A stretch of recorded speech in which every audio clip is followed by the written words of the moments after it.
Hello, friends, and welcome back to Malicious Compliance Stories. We start today's video with a story about a hotel porter who balanced 2 jobs without a problem until one petty manager decided to play power games. But before we begin, best way to support our channel is to leave comments, like, and subscribe with a turned-on bell so you don't miss the new video every single day. Here we go. You want your uniform back? Come and get it. I used to work in a hotel as a porter. We had to wear white shirts and black pants, and they provided us with a uniform, which was just a nondescript black vest. I worked there part-time, but also had another part-time job at the post office. I told them about the second job before they hired me. They asked me what I do about conflicting shifts, and I said I would work for whichever company booked my time first. So if the post office said they wanted me next week on Wednesday through Saturday, and then later the hotel asked me to work that time, I'd have to say I was unavailable. I would also naturally do the same thing if the situations were reversed. I honored that agreement the entire time I worked for them, and it wasn't a problem for over a year. Then one day I get told by the hotel that I have to work an upcoming weekend. I said I couldn't accept the shift because I'd already booked one at my second place of work. My hotel boss said, well, this is a huge contract. We have a massive wedding taking place on the same weekend as a large conference, and we need all hands on deck. I reminded them once again that I couldn't accept a shift if it conflicted with the one I had previously booked. Boss got real annoyed and pushy and tried the, we have to be able to rely on you bullcrap spiel. I reminded him that they could rely on me doing exactly what I promised in my interview, and that they had been able to rely on me for over a year. I also pointed out that it's not reasonable to demand that I work a shift that I hadn't agreed to work. Boss was still pissy when he hung up. They don't fire me, but over the next month, I couldn't help but notice I never got any shift offers. It became obvious I was being fired, but without actually being told I was fired. I called several times and asked if there were any shifts, and always was told, we have nothing for you at this time, in a cold tone. I checked with my friends who worked at the hotel, and they all said that business was normal, and they could see no reason why I wasn't being offered shifts. No worries, I just picked up more shifts at the post office, and they paid almost twice as much, so cool by me. Another couple of weeks go by, and my direct supervisor at the hotel called me to ask for my uniform vest back. I asked why, saying that I hadn't been fired, so as far as I know, I still worked there. My boss just kept sidestepping my question and refused to answer and refused to admit that I'd been fired. He just kept saying, we need that uniform, you have to give it back. I said, no problem. He starts saying, you can drop it off anytime, and I interrupted him to say, no, I won't be dropping it off. He stopped for a moment, flustered, then said, but you have to, it's part of your employment contract. Yes, I know, I replied, I read the contract. It merely states that I have to return the uniform when requested. It doesn't say I have to deliver it to you, so I won't. You can send someone to pick it up at a time that's convenient to me. The hotel was in a different city from my hometown, so it was about a half-hour to 45-minute drive to my place. My ex-boss tried to bully me, but funny how losing his ability to deny me work had shifted our power balance. He sputtered and stammered as he tried to figure out some way to goad or coerce me into driving the vest to him, but finally gave up. He said he'd send someone sometime, so be ready for whenever that is, and I told him no, that he'd have to contact me to prearrange a time that was convenient. I said I'd check my calendar and he could call me back in a couple of days to make arrangements. Petty, I know, but hearing the exasperation and annoyance in his tone as we spoke was very, very enjoyable. He never did send anyone to pick up the vest, so I ended up using it as part of a Halloween costume. Zombie hotel porter. It never ceases to amaze me that the a-holes like this that are so quick to jettison a contract are the very first weasels to say, the contract says. You can't ignore a contract and then seek to invoke it. Good on you.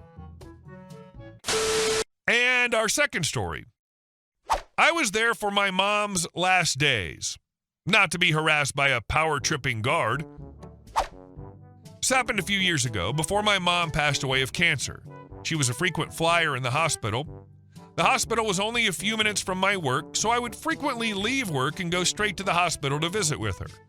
I work in a pharmacy, so I wear scrubs. One day, I check in at the security desk, get my visitor sticker, and head up to visit with my mom. My mom was struggling with eating due to her cancer, and the nurses would allow us to bring her outside food to try and get her to eat. I went up and was asked by Mom to get her some food from a nearby restaurant. I head back down, and on my way to the car, an old woman calls out to me from the handicap parking. She needs to get to the ER but can't walk at the moment. Me, being not a bee, say, "Sure, let me find someone to help," and run back inside to the security guard. "You can't get into the ER without being buzzed in?" I informed the security guard, who only about 10 minutes before checked me in as a guest, that there's a woman in the parking lot who needs assistance getting inside the ER. The guard rolls her eyes and gestures at a wheelchair nearby and says, "Okay, just use that. That's why they're there." Confused, I kind of stare at the chair and then go, am I allowed to do that? I don't work. The security guard huffs and says, "I don't care what unit you work on. You can do that. Just take the wheelchair and help the patient." "No, I mean, I don't work here at the hospital. I'm a visitor here." I point at the sticker on my chest. The security guard figured it out finally and called for assistance, and I headed back out.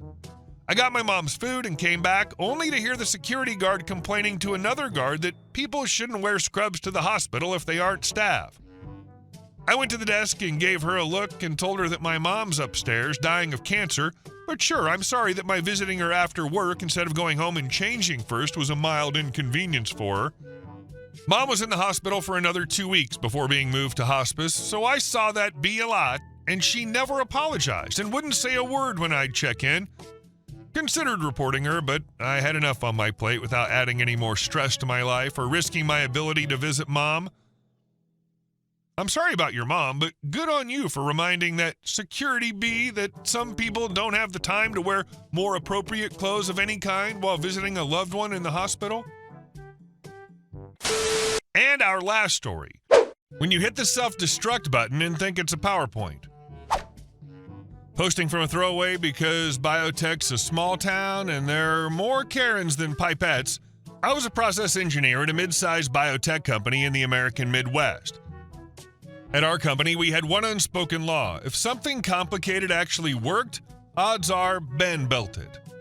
Ben's that rare kind of engineer who doesn't just assemble machines, he invents them. 5 kids, 11 grandkids, 5 sisters, and vacations as mythical as Bigfoot. He's been in a wheelchair for years because of brutal arthritis, but his hands and brain ran like a sterile Swiss watch. The key patents behind our core tech, they belong to Ben personally. The company only had a license. Back when things made sense, our COO was Hank, ex-co-owner, straight arrow church guy, ruthless, only toward competitors. He's the one who pried Ben away from a rival shop and gave him room to build. Newer hires assumed Ben was there because he and Hank were buddies. Anyone who'd worked next to Ben knew the truth. Without him, our bioreactors were just very expensive stainless steel soup pots. Then, 3 months before everything blew up, Hank died of a stroke. The board took over and decided we needed modern leadership, so they parachuted in a new CEO named Karen. Karen was 40, degree in accounting, old money banking family. Her favorite topic was how she went to Harvard. If you didn't, you were basically background furniture.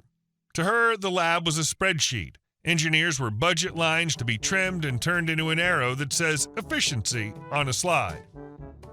At her first town hall, she announced, "We are a finance discipline with a biotech accent. Science must align to the P&L." The room went quiet. Around here, science usually aligns to physics. She started slashing vendors, headcount, department names. Suddenly we were business units. When she got to Ben, we all smelled smoke. She didn't understand him at all. In her schema, Ben was a risk factor. Older guy in a wheelchair, owns patents, writes codes no one else can read. She standardized the org, 1, 2, coaching chats. On the third meeting, no HR, no counsel, because why slow things down? She told him to his face. Maybe it's time to think about retirement. We need a more agile, younger team.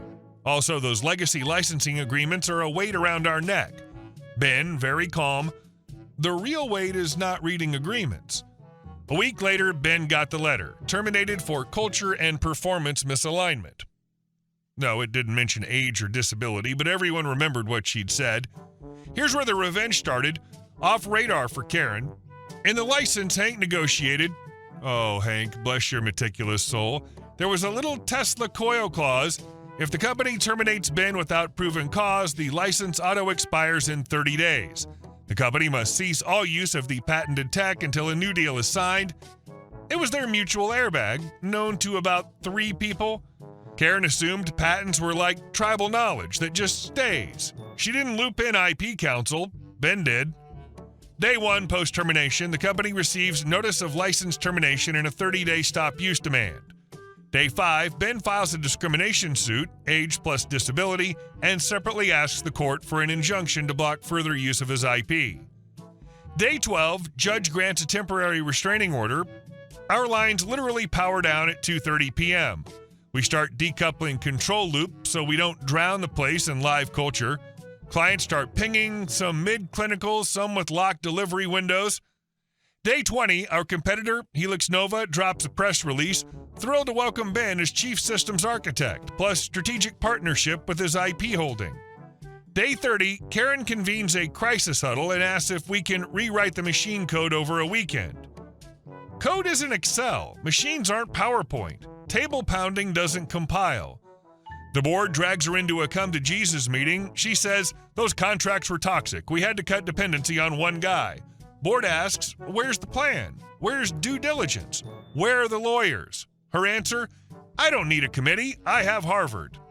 Okay.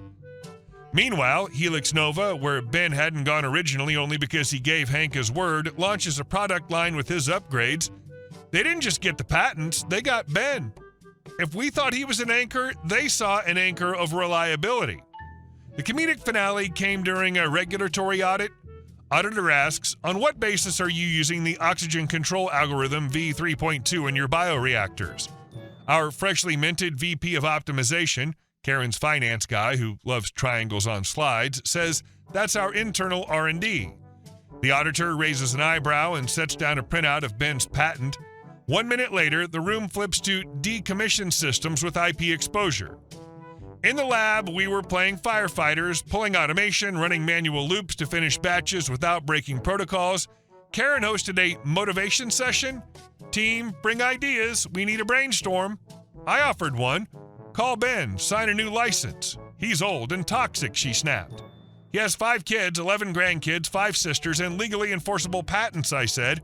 Toxicity is confusing a slide deck with reality. Within a month, revenue cratered. Finance emailed about temporarily shifting bonuses. 2 flagship clients defected to Helix Nova and the bundle with Ben. The stock drooped. The board hinted at leadership accountability. Karen insisted, this is sabotage by the old guard. I came to change the culture. The culture changed her. At month 5, Karen resigned, which is corporate for we showed her the exit. Severance got haircut because the company was prepping a negligence claim. She left Slack with a thanks for the opportunity. We reacted with the fire extinguisher emoji. What about Ben? He watched a chirpy LinkedIn clip of Karen, we're about people, and smiled. His discrimination suit moved forward quietly and methodically like the carriage on his mill.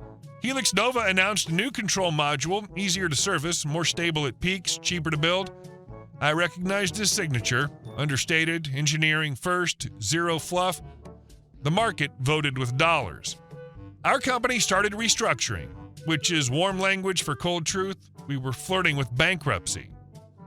The new CEO, this one with actual IP scars, showed up in a work jacket, not sequins. His first order, find Ben, apologize, negotiate. Finding Ben was easy. He was showing his grandkids how to turn chess pieces on his old lathe.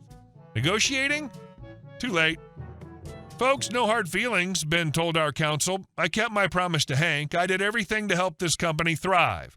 You fired me as extra. Now I'll do everything to help the people who respect the work. We talked about Hank a lot after that. I found an old email he'd sent to himself. If anyone ever treats engineering like a line item, remind them that our license isn't goodwill, it's paper. Paper is engineering too. Even from the grave, Hank protected his friend. His ruthless competition was aimed at the right target, people who sneer at builders. Was Karen a monster? Nah, she was deaf and overconfident. Harvard was armor, not education. Her biggest mistake wasn't firing Ben. Her biggest mistake was the unread contract and the contempt for the people who create value. You don't beat physics when your only weapon is Excel. I left about 6 months later, but not before Helix Nova cut the ribbon on a new line. They invited industry vets and a pile of reporters. Ben rolled onto the stage, gave a small wave, stopped, looked out, and said one line I'll never forget. "The best revenge is to do what you do so well that it can't be ignored." The applause wasn't for Karens or court orders. It was for engineering. The kind that, when done right, outlasts every deck and every ego. Fire the engineer who owns all the patents, and get ready for your bioreactors to turn into pricey soup pots and your LinkedIn to become your new resume. Hey guys, thank you all for watching the video. I'll see you in the next one.